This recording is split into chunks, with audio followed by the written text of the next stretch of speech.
Good morning, church, and welcome to our morning devotion.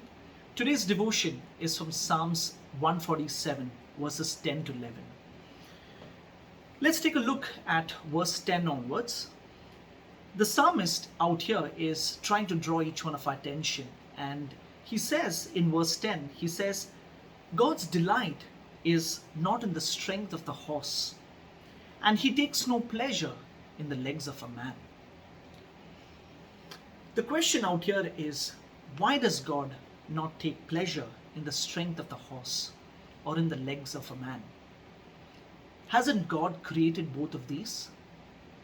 If you see, the horse is one of those animals that is greatly admired for its strength, for its beauty, and for its swiftness.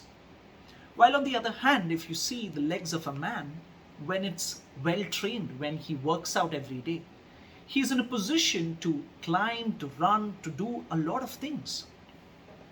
But the psalmist out here shows us that God's delight is not in what man glories in, not in his physical aspects, and not in his physical strength.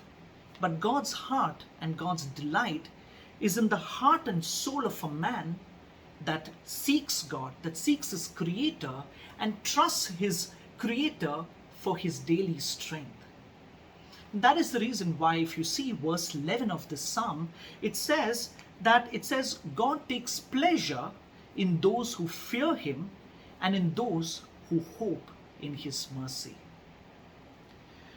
Job chapter 39 verses 19 to 25, it says, hasn't God created the horse, given the horse the strength, and clothed his neck with thunder?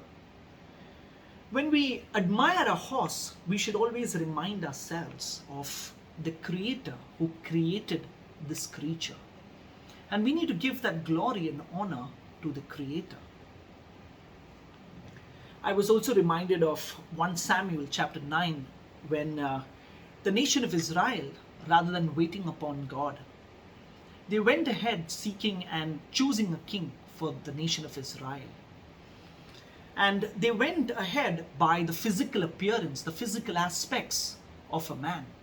And they looked upon this man's physical appearance, his beauty, because he was handsome, he was good looking, and he was courageous. And that was none other than Saul himself. And history clearly shows what had happened later.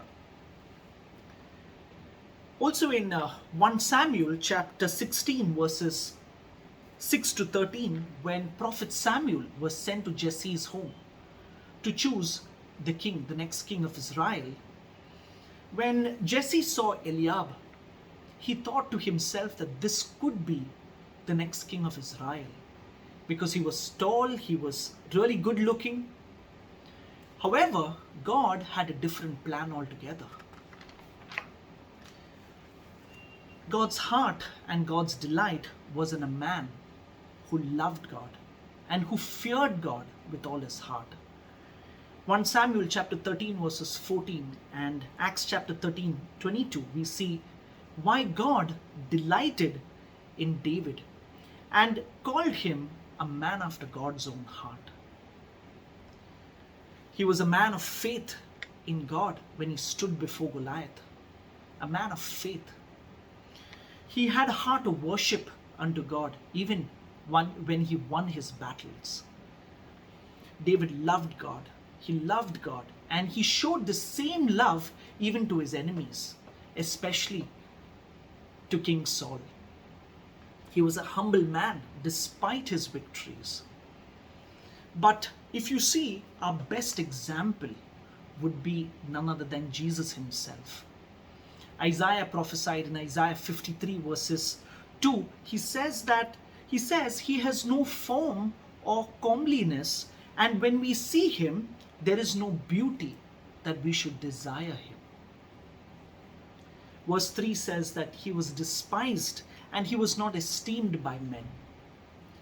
That is why when Jesus had come in, the world had a different perception altogether. They did not recognize him because their perception of a Messiah was a man of war.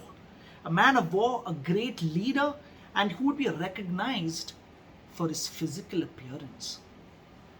But Jesus clearly shows us that as to what was God's heart and what was God's delight. Jesus, on the other hand, if you see, he always trusted the Father.